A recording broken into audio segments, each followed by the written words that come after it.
So hi, I wanted to introduce myself. I'm Susanna Temkin, one of the co-curators of the Great Hall exhibition series for this year, along with Katie Wright, my colleague.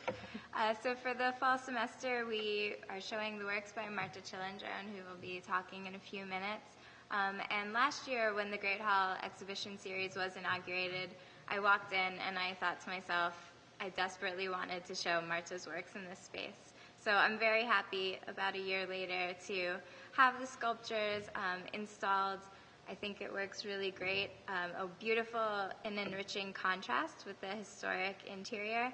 And I also want to point out that one of the works that we're showing, the big orange cube, it's the first time it's being shown in the United States, and it's such a large piece, it's difficult to install, so I feel really fortunate that we're able to take advantage of our beautiful Duke House to really be able to show all of the possible contours of the piece.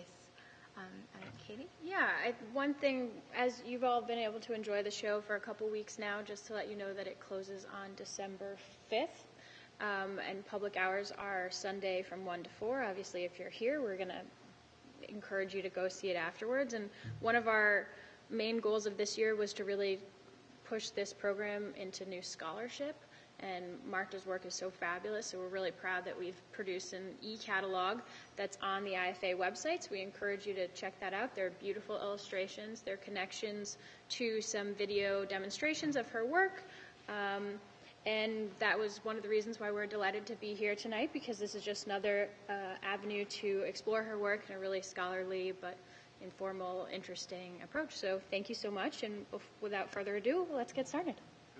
Marta, do you want to sit up there and we'll both sit here? I think I'm going to turn down the lights a little bit and just talk for a few moments, as I often do. Actually, I gave a lecture in my course in this room that finished less than an hour ago, or just about an hour ago, and the lecture course I'm doing this term is on the modernity in 4 centers in Latin America, and the centers are Mexico City, Havana, and the Greater Caribbean, Buenos Aires, and Montevideo, and Sao Paulo, and Rio. And so we were talking appropriately enough today about constructivism and constructivist art, and principally discussing the work of Joaquin Torres Garcia, who, as I defined him, was someone who brought this urge to construct spaces and construct form and experiment with constructed form to the Americas. Of course, there are many, many subtleties that one can point out, and I hope I did in the lecture, but it was very appropriate to talk about Joaquin Torres Garcia and constructivism in Montevideo at the same time that we have Marta's work here, and we are going to have this conversation with her, and I know some of the students from the course are here.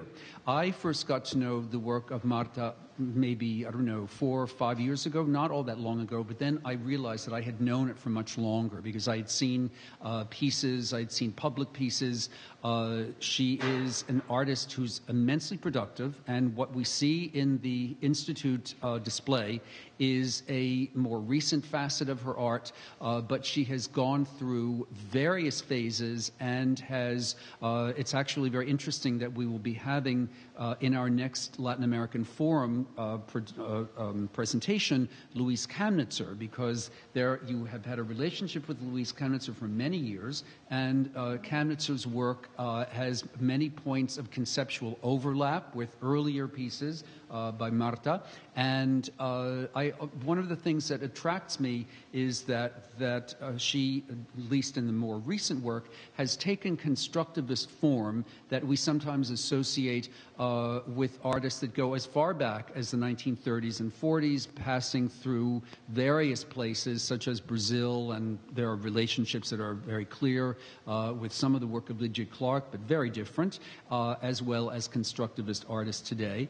And Marta is also very, as I commented earlier, very eloquent, and she's been very helpful to people who are trying to understand her work. And I have to remember that last year, one of my very brilliant undergraduate students, students, because I also teach a course every year at the undergraduate department, was searching for a topic for his honors thesis, and I introduced him to Marta's work, and he wrote a wonderful honors thesis, which is certainly of the caliber of a very good MA thesis here at the Institute. So I was thrilled that Marta could come and join us, and also particularly because through the images, the conversation that we'll have, I think we'll have a greater idea of the multi-layer of imagination that she has, because as I said earlier, the work that we have here is very recent, but it follows onto a very long and very complex trajectory that has gone into many, many